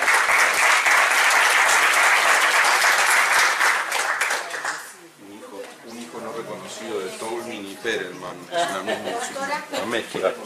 Sí, sí. Yo he visto, pues, sí. Permiso que me integro a la mesa. Doctora Marta, yo he visto una similitud en la actuación suya como persona, más que como juez, y en una similitud también en el doctor que maneja lo del instituto penitenciario. ¿Usted es juez, doctor? Sí. También. Bueno, en mi país, en Colombia, es el juez de ejecución de penas, pero muy diferente a lo suyo. Bueno, pero entonces yo que he visto es ciertas características como muy nobles, como de reconocer a la otra persona que está ahí entre la doctora Marta y entre el doctor de ejecución de penas. Entre la doctora Marta, cuando apenas está empezando el proceso, ella nos relató cuando en un proceso tan delicado, creo que es de abuso de menores, que no podría tal vez solucionarse normalmente por una conciliación, pero ella con dedicación, o sea, con mirar al otro ser humano, víctima, agresor, dedicarle paciencia, de pronto utilizar más de sus cinco sentidos ahí, obrar como juez, como administradora de justicia, se detiene y le invierte cantidad de tiempo en la conciliación, porque eso es con dedicación, con amor, y soluciona ese problema jurídico. Pero también veo cómo se dedica el señor al final, cuando es juez ya, cuando la persona ya está condenada y de pronto una condena por un homicidio agravado más de 15 años, no sé. Pero entonces la otra persona es como mirar a esa persona que está condenada, reconocer que es un ser humano, que cometió un error, pero escucharlo, verlo con sus sentidos, sentirlo y darle la solución. Entonces yo que veo que más que nosotros, o sea, como jueces, como fiscales, yo no soy juez, yo soy fiscal en Colombia, pero allá llevamos los fiscales, llevamos la investigación, acusamos y luego el señor juez lleva la etapa de juzgamiento. Pero más como jueces, como fiscales, animados en el sentido de sacar acusaciones, sacar tantas sentencias condenatorias, sacar tantas providencias judiciales, más que eso, o sea, detenernos como en la labor del ser humano, en reconocer a esa otra persona, que si bien es cierto, vamos a solucionar problemas jurídicos, vamos a utilizar la argumentación jurídica de Manuel Atienza, sí, pero ¿qué vamos a hacer? Es solucionar un problema, Cuando ocurre un delito hay un daño social, entonces ¿qué vamos a hacer? Solucionar esos problemas, eso es lo que quieren las personas, y en eso es donde se mide si hay impunidad o no hay impunidad, o sea, la dedicación nuestra. Y como alguien decía, nos falta pedagogía. ¿Hasta qué punto nosotros somos capaces de ceder, de ser pacientes y más bien invertirle todo ese tiempo que la doctora Marta le dedicó al inicio del problema y mire, pues solucionamos. Se van las personas sin odio, tanto agresor como víctima, se van sin odio, solucionan su problema jurídico y creen en nuestro sistema de justicia. Entonces es como invitarlos a esa situación de dedicación más profunda del juez como ser humano. Cuando acontece un delito, que dejar que el problema siga, listo, ok, va a salir una sentencia condenatoria muy alta, listo, pero en la solución del problema, del otro ser humano, de la otra persona, ¿hasta qué punto nosotros también ayudamos a que el odio siga, que el rencor siga, las familias que están alrededor de esas personas que han cometido el delito, también no hay solución. Entonces yo sí es invitarlos como hay muchísimos casos que a veces legalmente o a través de las normas del derecho decimos, no, mire, la pena es 15 años por un homicidio agravado o por una desaparición forzada son 33 punto tanto. Eso dice la ley. Pero y lo otro, quitar el odio, quitar el rencor, o sea, en esa parte no nos detenemos. Y eso creo que es lo más importante. Entonces hay otras fórmulas y hay que leer sobre justicia restaurativa. Hay la otra fórmula de solución a los problemas. Una cosa solamente, estuvo presa la persona que cometió el delito durante todo el proceso hasta la conciliación, estuvo presa. Y luego del acuerdo salió porque había cumplido lo necesario para lo pactado para ser excarcelado. Lo bueno fue, entre todo lo que señalamos, que los tiempos que puso el acuerdo impidieron que salga preso el cura y el juicio civil siga sin sentencia firme o pronunciamiento firme. Doctor, no sé si querían hacer un comentario. Yo únicamente quiero decir una cosa de infraestructura doméstica, porque esta mañana vi que manifestaron unas personas, algunos de ustedes manifestaron su interés en asistir en visitar un día centro penitenciario de León. Entonces, no sé qué me dijo por ahí alguien de la organización, que el viernes quizá no era el día.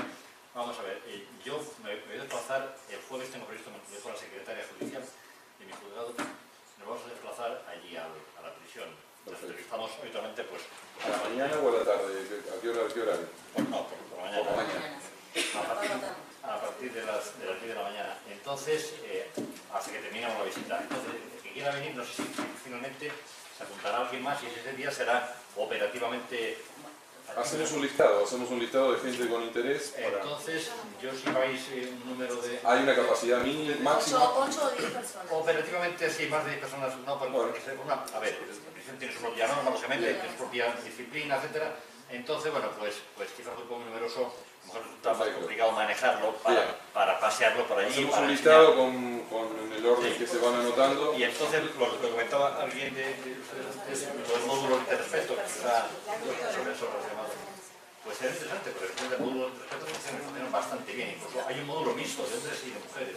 Yo le quería compartir, bueno, igual iba a hacer otra pregunta, porque esto era para hacer unas preguntas. Vamos, vos haces una pregunta para... No, iba a tirar, claro, algo al doctor, pero no pregunta, pero sí invitarlos a que vaya, porque el año pasado algunos tuvimos la oportunidad de vivir la experiencia, los tres que estamos acá, y realmente fue impresionante lo que vimos. Nada más que vaya. Yo creo que en función de eso vamos a establecer si son 10 de... Sí, claro, hay que cortar el número y entiendo yo que será en función de las especialidades de cada uno, que prioricemos las personas que en su expertise, en su trato diario o en su trabajo diario van a aprovechar más esa visita más que la que hagan por mero interés. Entonces, priorizaremos entonces los que estén en el ámbito penal y los que tengan una directa relación con la ejecución de la pena por sobre otros que no lo tienen. Digamos, de alguna manera hay que limitar el número, lo haremos por ese lado. Para concluir la parte práctica, ¿dónde deben estar y a qué hora? Simplemente eso, allá. Nosotros salimos del edificio del juzgado, nos fuimos esta mañana allí en la otra jornada con nosotros, salimos de allí a las 10 y vamos en un coche oficial. Bien, habría que sumar a esos otro coche. A veces para el fiscal también, decía porque una compañera fiscal. Sí. Y para el fiscal también lo hace con nosotros. Pero vamos, habitualmente vamos la secretaria judicial y yo.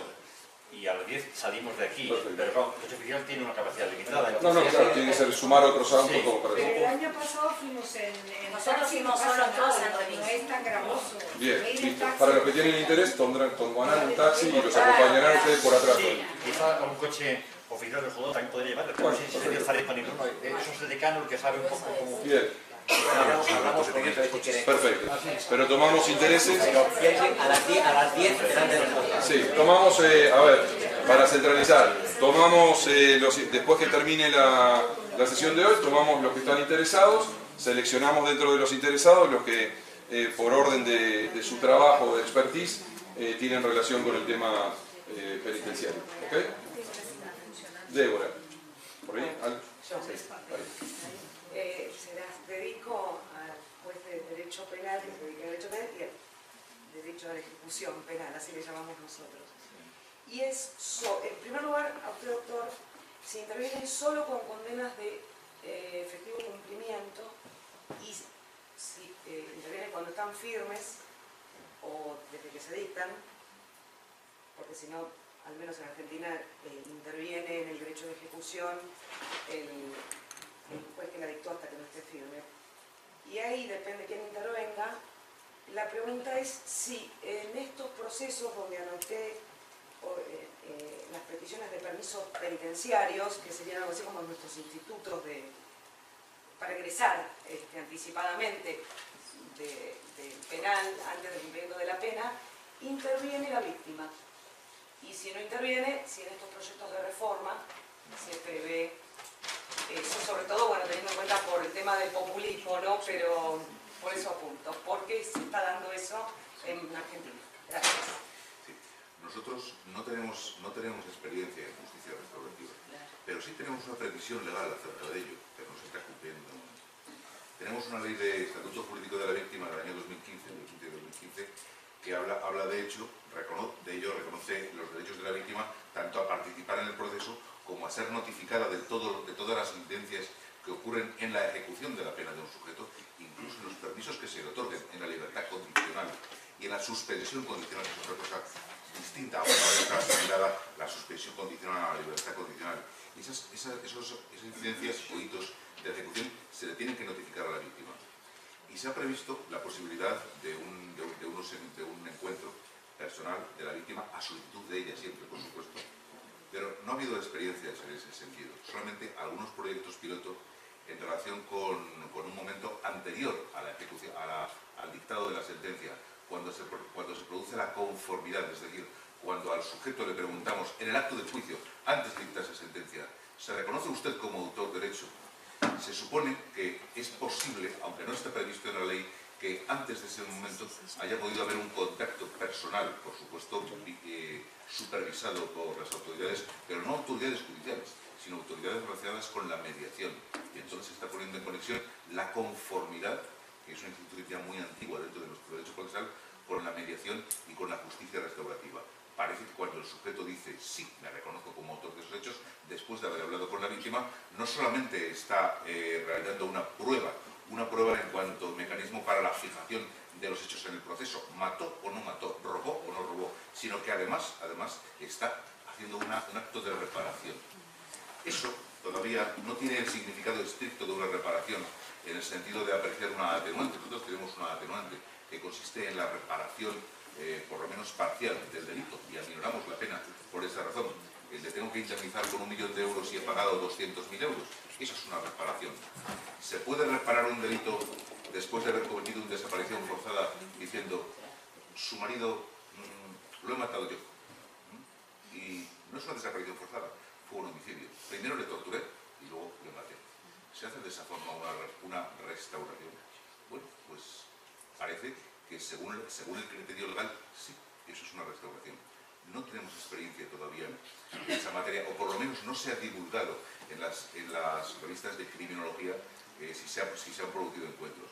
Yo he leído un encuentro muy interesante que se ha producido al margen de la justicia restaurativa, al margen de la ley 15 de 2015 y al margen de la conformidad, que se ha producido hace unas pocas semanas entre un sujeto que cometió el asesinato de 2 supuestos terroristas, Lasa y Zabala, lo podéis buscar en internet, hace muchos años, el inspector Amedo, y la hermana de uno de los 2 sujetos torturados y asesinados.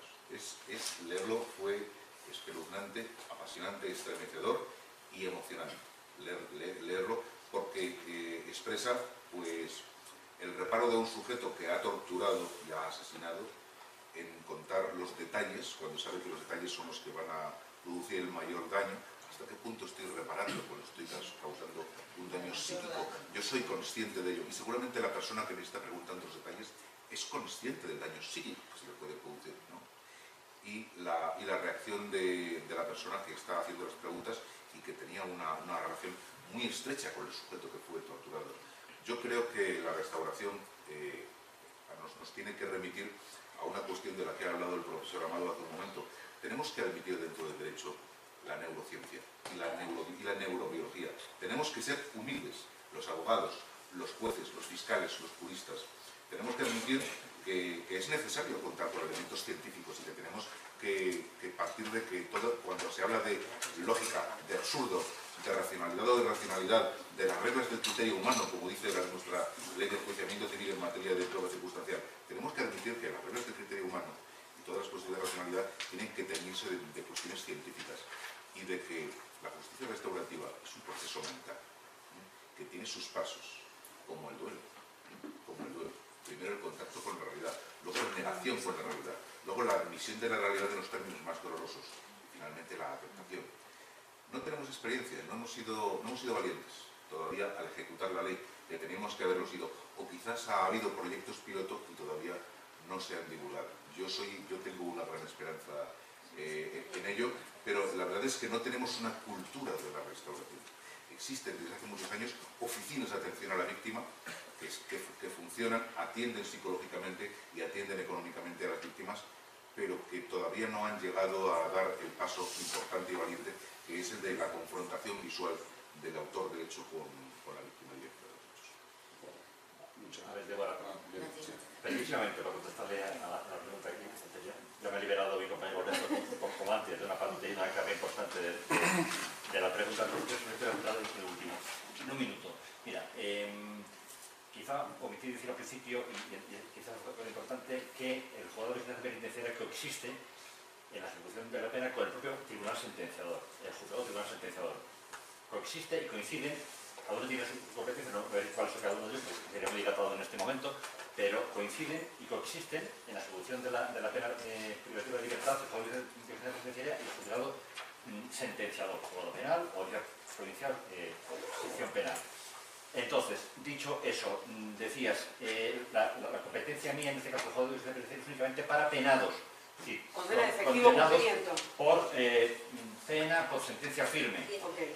Cualquier cuestión referente a su libertad me corresponde a mí, por personalizarlo, personal que va a ver aquí, primera persona. Pero, sin embargo, un peso preventivo hasta el juicio, incluso con juicio y con condena, pero no sirve en la apelación o en casación en el Supremo, cualquier cuestión referente a su libertad o a su prisión, a la impunidad de su prisión, corresponde al juez o tribunal que lo ordenó en su día. Es decir, no es competencia del juez de penitenciaria. Último que digo ya, sin embargo, esos preventivos sí que dependen del juez de penitenciaria para cuestiones disciplinarias, quejas, tratamiento penitenciario, régimen penitenciario, etc. Todo eso, aunque sean preventivos, me corresponde a mí. No es que de nuevo personalice que hable en primera persona, me corresponde a mí. No sé si he acabado así, tu duda. Última pregunta, Mariana. ¿Tienen estadísticas para saber la reincidencia a fines de evaluar la efectividad? Estadísticas para evaluar la reincidencia, yo no lo manejo, la verdad. Yo es que, supongo que en la prisión sí, porque hay muchos juristas, hay muchos estudiosos de penitenciario. Yo me muevo en otra parcela y sinceramente lamento no disponer de una estadística. No obstante, si vais a ir el para allá, los que estén allí sí, el año pasado se preguntó eso y en la comisión nos dijeron que entre un 5 y un 6%. ¿De reincidencia? Sí. ¿De reincidencia delictiva? ¿O de quebrantamiento de la pena en prisión? De reincidencia de los egresados. Nos hablaron en la prisión entre... No lo manejamos. Nosotros lo preguntamos el año pasado y en el penal nos dijeron entre un 5 y un 6, una cosa así. Pero los jueces no se comprometen a reafirmar la estadística esa. Nosotros vamos al caso concreto. Claro, van al caso concreto. Se juzga el caso concreto. Claro. Deficiencia, en cuenta, porque es una persona deficiente, sobre todo en el tema sexual, de tipo de naturaleza sexual, pues tener en cuenta porque esa persona ha estado reincidiendo permanentemente y no se ha disertado y no ha corregido esa desviación que tiene, ese comportamiento delictivo de las personas, pues puedes tenerlo en cuenta para tu actuación judicial respecto a él, ¿no? Sí. En prisión, pero nada más, cada caso y cada persona es un mundo, hay que analizarlo sacándolo del contexto. Yo creo que el 5 o 6% que decía Amparo tenía que ver con un grupo de presos, de residentes del penitenciario que estaban dentro de un programa mencionado por... Puede ser. Módulo de respeto. El módulo de respeto, tal cual. O sea, no de toda la penitenciaría. Lo que pasa es que la mayoría estaba en el módulo de respeto. Sí. Sí, aparte ellos Yo digo, la mayoría estaban en y funcionan bastante bien. mucho entusiasmo. No, Además, los países ya en primer grado eran 6 personas. Sí, muy poquito. Por lo menos el año pasado. Muy poquito. Y la residencia que se trajeron, mandábamos eso mismo. Fue en orden del 5 o 6%. Ellos porque son mejores, está todo, todo lo manejado. Bueno, si no hay más preguntas, y para una última, por favor, porque estamos sobre el horario, ¿sí? Sí. El doctor Garciano hizo todo el trasfondo de lo que se había hablado respecto de la argumentación jurídica y cambiaría la visión respecto del optimismo o pesimismo. Pero en un momento deslizó esto de la sociología del derecho, y creo que por la reflexión que hizo y como apuntamos a que tendríamos que ir más a la sociología del derecho para fundamentar o para fortalecer la argumentación jurídica. Es una pregunta para mí. Deberíamos conocer las dimensiones fácticas, las dimensiones hechos, que son las dimensiones evidentes de la materia con la que trabajamos. Imaginemos, voy a poner un ejemplo muy estrambótico y tómense en la medida que sirva. Imaginemos que los mecánicos de automóviles dedicaran más tiempo a estudiar la filosofía de la velocidad y no la velocidad. que no el modo como se articula esta pieza con esa. Es decir, en el ámbito de la administración de justicia, naturalmente se aplican normas y hay que ocuparse de problemas de legitimidad de esas normas, de interpretación de las normas, de argumentación sobre esas normas. Se valoran pruebas sobre hechos y hay que ocuparse de todo eso, pero al mismo tiempo hay que conocer los resultados de lo que pasa. Por ejemplo, el ejemplo que ha salido aquí ahora mismo, como conjunto, todos nosotros, pongamos los profesores españoles, los que sean penalistas españoles o jueces españoles, la cuestión de cuál es el índice de reincidencia es algo que debemos saberlo todos. Y no podemos saberlo ninguno seguramente porque no hay, una de dos, o no hay análisis suficiente, o nos dedicamos a definir la reincidencia. O no se difunde suficientemente esos análisis. Tenemos que el caso penal, no me quiero, que yo estaba diciendo que había que acabar, pero fijémonos que el caso penal es prototípico a nivel de academia por el divorcio brutal que existe entre la dogmática penal, que es maravillosa en España y en Europa y en gran parte de Latinoamérica, y digamos las ciencias sociales aplicadas al crimen, la criminología y todo lo que a eso rodea. Es decir, el penalista español prototípico presume de vivir de espaldas a los datos, porque a él lo que en realidad le emociona y le excita es analizar si el dolo está en el tipo o está en otra parte. Claro. Entonces eso produce unos desajustes absolutamente tremendos. Si tenemos además, tenemos un sistema profesoral recluido en la academia y en el mundo de los conceptos. Uno que importa saber es si la primera idea, el primero que dijo que el dolo estaba no sé dónde era Belli o era von Lis. Y con eso ya, aunque se acabe el mundo, mira, lo dijo von Lis y eso me legitima.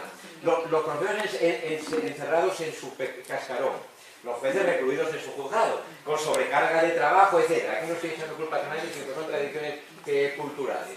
Y quienes hacen análisis empírico, que aplica ciencias sociales al fenómeno jurídico en general, está marginado porque no tiene ni lugar en la judicatura, ni en la escuela judicial, ni en los programas de investigación, y porque además no encuentra acomodo en la academia. Tenemos un sistema en el cual todos nos consideramos legitimados para dictaminar sobre qué sea lo justo o por dónde hay que empezar a restaurar, si por el piso o por el techo, pero nadie sabe qué es en realidad lo que está pasando. Y ese es el sistema en el cual, ante la falta de información, los medios de comunicación y ese populismo hacen su agosto porque se inventa lo que está pasando y nos lo creemos. Entonces el diagnóstico sería, no es contra la teoría de argumentación y no es criticar a nadie, es que en absoluto tenemos que complementar todas esas ciencias o disciplinas que cultivamos con el análisis lo más objetivo posible de datos ciertos. Es decir, necesitamos, pero hay que hacer una sociología de la decisión judicial como tantas otras cosas a múltiples niveles. Es que no tenemos estudios sobre los mecanismos de ascenso a la carrera judicial, de origen social de los jueces, En los años 20 en Alemania empezó la sociología de la judicatura con una pregunta muy simple y además que acabó una respuesta paradójica. La pregunta es, ¿será que los jueces de extracción social más alta hacen sentencias más duras con los pobres y más suaves con los ricos? Bueno, eran los comienzos de una disciplina y el itinerario luego se frustró. Es decir, lo que se decidió fue, dejemos de estudiar ese tipo de cosas, no esa en concreto. Por cierto, la respuesta a ese tipo de cosas fue que no. Mire qué curioso, pero lo digo como acicate de cómo deberíamos volver a hacer ciertas cuestiones. La respuesta que en Alemania aquellos investigadores encontraron en los años 20 fue la siguiente. Las respuestas más duras contra las sentencias más duras contra los pobres las dictan los jueces de la clase social más humilde porque quieren legitimarse en su nuevo estatus social. Bueno, es paradójico, pero necesitamos saberlo. Bueno, muchas gracias. Vamos a hacer algunos avisos fundamentales, parroquiales primero, fundamentales. Bueno, primero muchas gracias a los que han intervenido,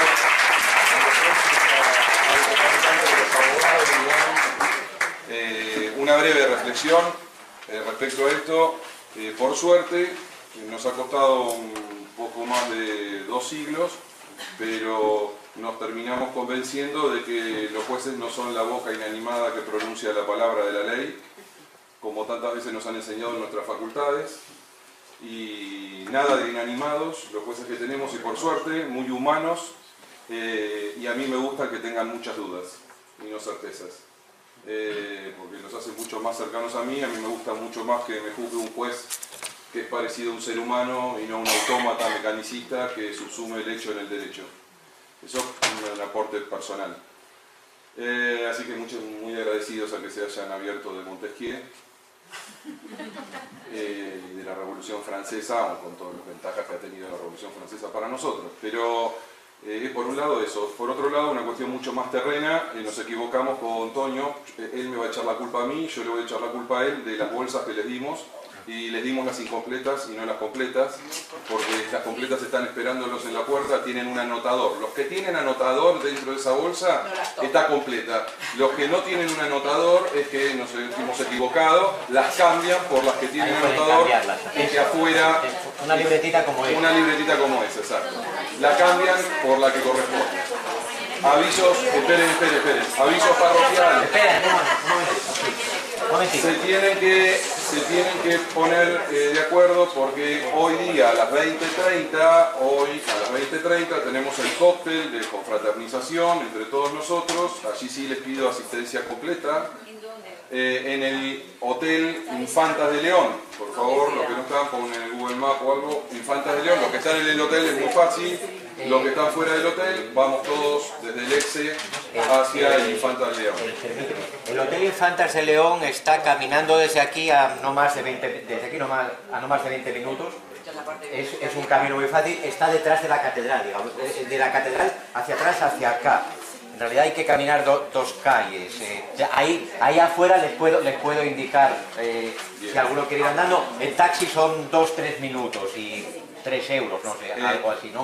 El cóctel tiene un horario, lógicamente porque tiene un servicio para cumplir, por lo tanto no se puede empezar más tarde, ni se termina, porque empecemos más tarde se termina más tarde. Así que tienen 1 hora y 45 minutos, algo así. Una hora. Son 45 minutos. Para el cóctel. 8:30, que vamos a tratar de que sea otra vez a 45. Pero tengan en cuenta una cosa, como es un cóctel, yo no sé si en otros lugares va a ser diferente. Acá los cócteles van por tiempo, es decir, están sirviendo todo el rato durante un tiempo, y cuando se acaba corta. No vale uno decir, oiga que me retrasé, me pone a mí más comida y vino del rico, no. Y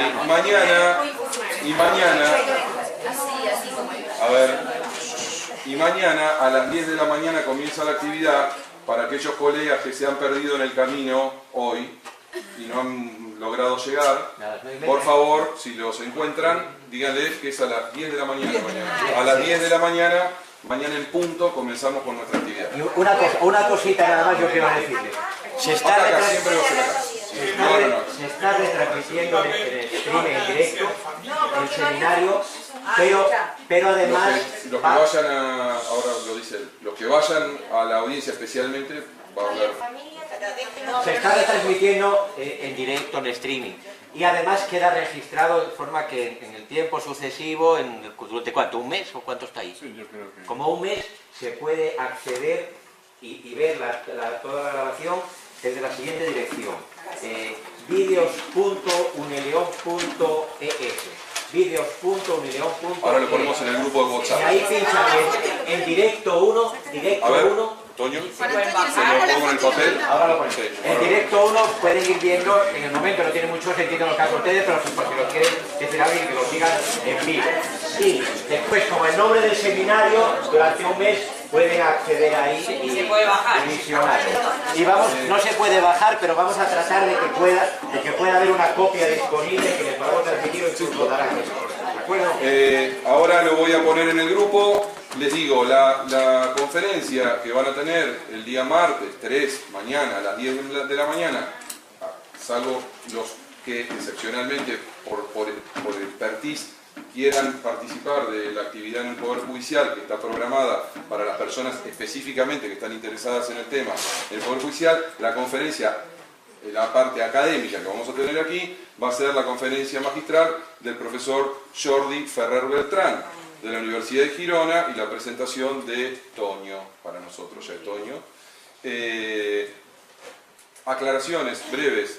Jordi Ferrer Beltrán, si no es el número uno, es uno de las personas en el mundo que están más empapados en el tema de razonamiento probatorio, la prueba y el proceso, etcétera, digamos. Digo, para los que estén interesados. Luego le doy la palabra al magistrado para coordinar a aquellos que podían mañana asistir a una audiencia específica, digamos, para aquellos que están interesados, que por supuesto están dispensados, esos que tienen un interés específico en la audiencia, de asistir a la conferencia de Jordi Ferrer Beltrán. ¿Okay? Sí. También de familia. No, pero eso no quedó redondeado, era el penal que esta mañana. Hoy dijeron que mañana fuéramos a familia, los que están especificados en familia, mañana a la mañana en el hall los iban a recibir para en el hall del tribunal, a los que son específicos de familia. A las 9 familias. A las 9 de penal, no sé si tenían alguna otra.